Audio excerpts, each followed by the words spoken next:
feel I'm sitting on the stage too often, up and down. I ended the last panel, for those who are here, with an extremely dystopian vision of the future, and I want to continue from there. Evelyn, much of the future of AI is colored by what we see in science fiction movies, and in particular by what we see in Terminator-type movies, where an artificial intelligence that human beings have created unwittingly escapes the box and destroys all of humanity. And I want to just start from there, because a lot of the global discussion is polarized around these two camps. There's Geoffrey Hinton, and many others who've been asking for a pause and perhaps a stop on AI development. And there's Jan LeCun and others who have been saying that these fears are overblown. And I know you work a lot with Jan, so I wanted to start this conversation with that perspective. I'm not going to tell you how I feel about it until I hear what you have to say. But is this the existential risk that we've been led to believe by so many really smart people? I think that's $1 million question, multi-billion-dollar question, actually. But actually, if you don't mind, before I even get started on this question, I was here earlier, and I know the Minister of Technology was here speaking, and he had mentioned the two ways, and we desperately needed a third way. And I wanted to make clear that there is actually a third way, and it was written by this man. And so for those of you who are not aware, there is a third way, and I would like to have this autograph before I leave today. So I'll do it on stage. That's no problem. The third way. So, and I promise that I'm not getting paid for this. So in terms of the alarmist approach to AI technology, I think I'd like to take a complete step back from that and talk a little bit about how we do AI at Meta and some of the focuses that we put into AI. First of all, we've heard, and in the last panel, we heard a lot about the risk-based approach, right? So if we put AI in the context of risk, then I think we have a better sense for whether or not AI can take on the world, right? There are certain AI models that will have very low risk, right? And some that might have higher risk. And in the higher risk context, we've talked about needing to collaborate around the taxonomy around what that risk looks like. And I think my peer, actually, my colleague, mentioned the many organizations right now that are working on identifying these risks. But if we think about, a model, for example, that would generate a chatbot for a store online compared to one that might deal with health issues, those are entirely different risks. And regulating both models in the same way is clearly a barrier to innovation, right? So we need to think about how do we maybe not regulate, but create guardrails, as the minister pointed out, to address these various different risk models that we're faced with. So that's the first thing I'd want to say.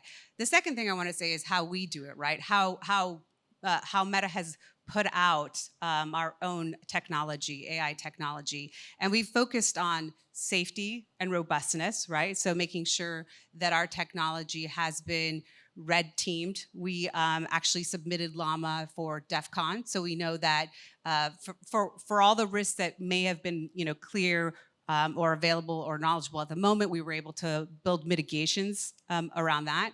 We were transparent about releasing that Llama, meaning there was documentation to show how the technology is built, where the risk, if you were going to build on the technology, where those risks may be.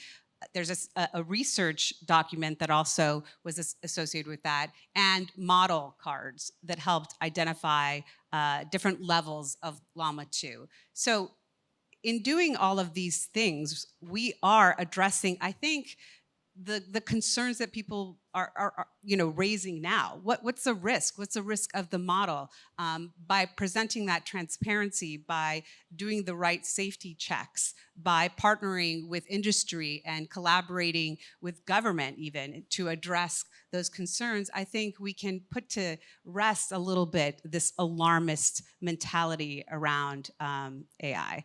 Now, I can keep going here if you'd like AI. Keep going. Now, if you think about what Jan is saying, and I guess I'm Team Jan. I don't think that if technology is being built by us and we have control and we can mitigate for risks, then certainly even the most advanced technology would still be controlled, possibly controlled by us, right? And that's the idea. The question is, can we or can we not? And on Team Jan, his idea is that it is not a human. It doesn't have feelings. It is a technology, and the technology itself has no interest or goal or final, decision making. They're only going to do what they are told to do, and therefore humans can control for that.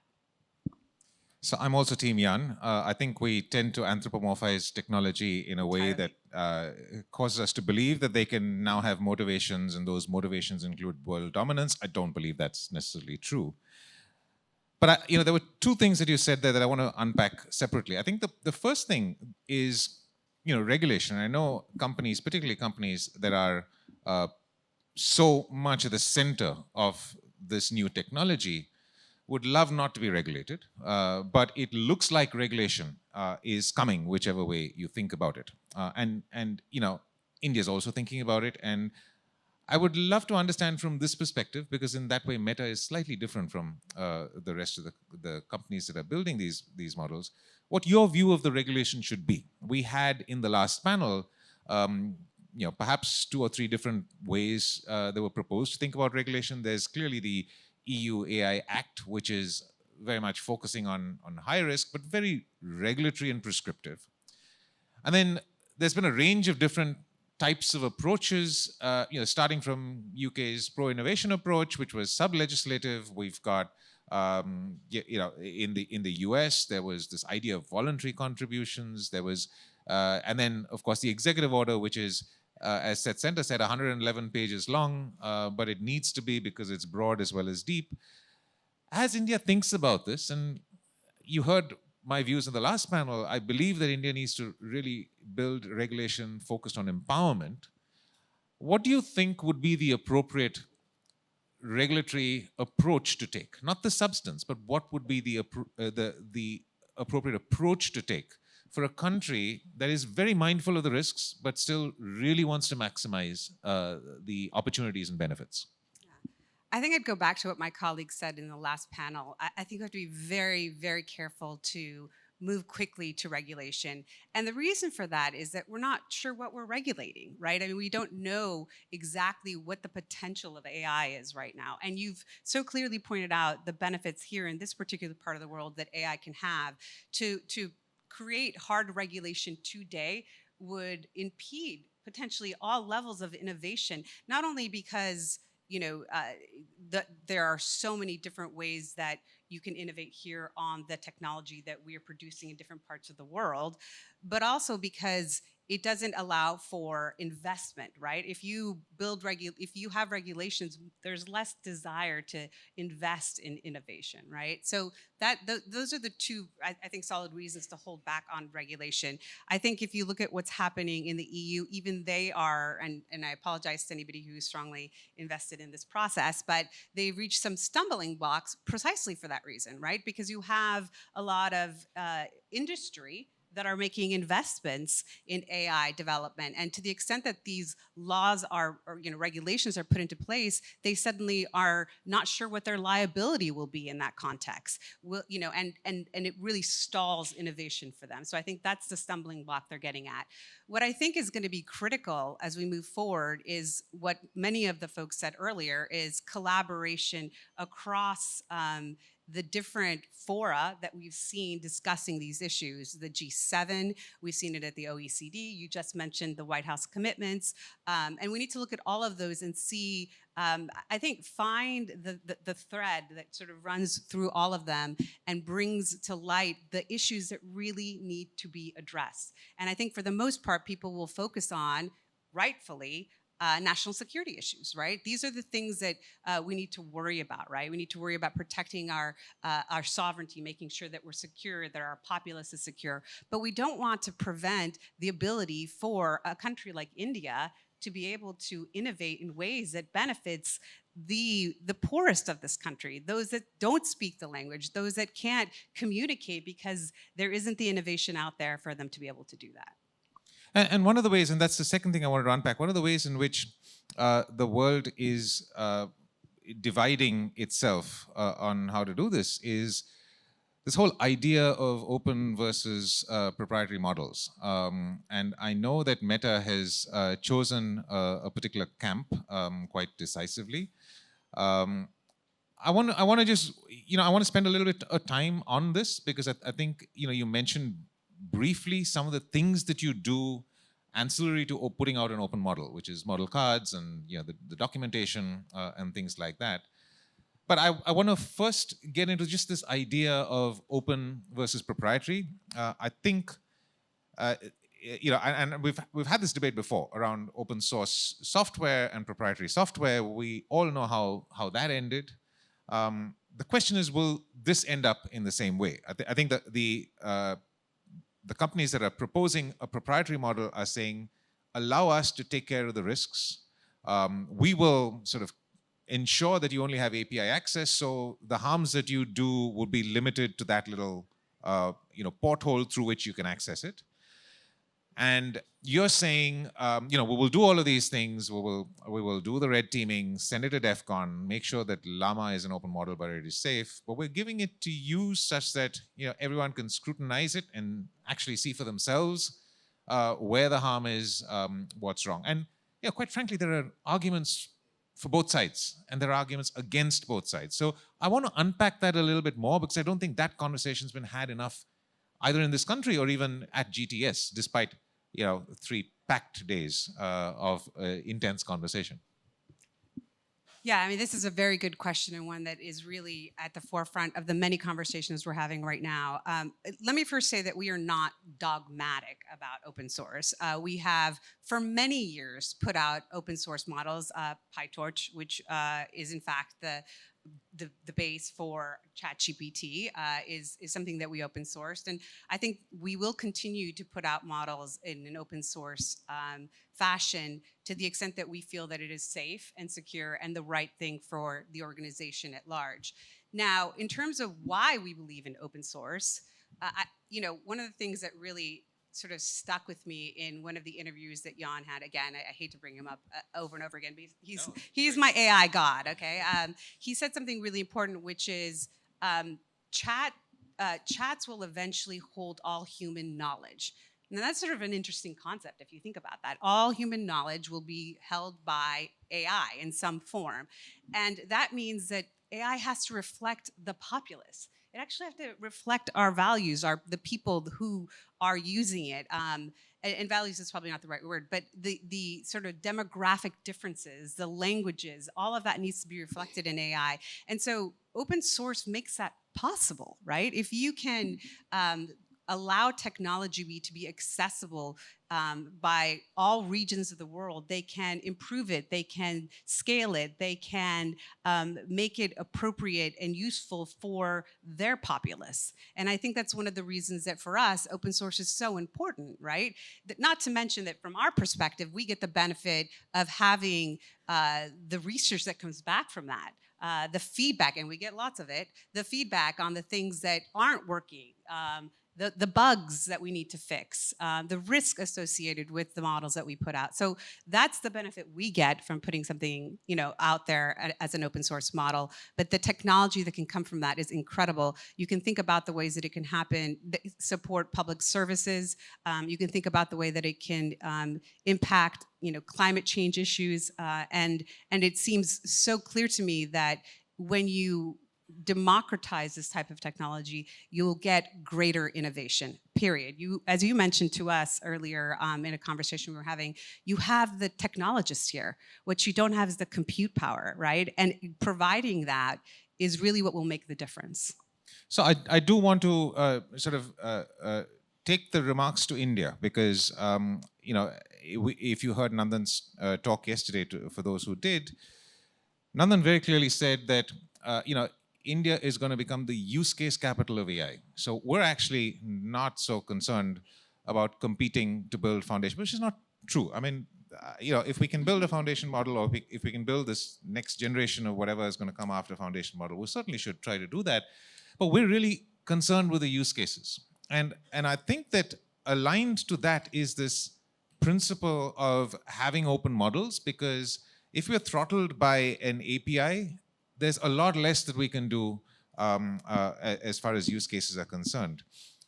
So I'm actually, my question is sort of to push you to do more. Are there ways in which you can help provide these AI resources to Indian developers who actually want to build hundreds and thousands of use cases in a way that can actually get us to, explode this? I think certainly a step in the right direction and a start is making it open.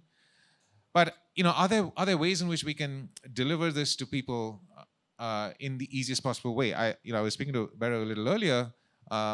I created a website, and I don't mean to keep plugging things. You've been so kind to plug the book already. But I created a website, and I did it all on an open AI chatbot that explained to me how to do it. Mm-hmm. And I'm a lawyer.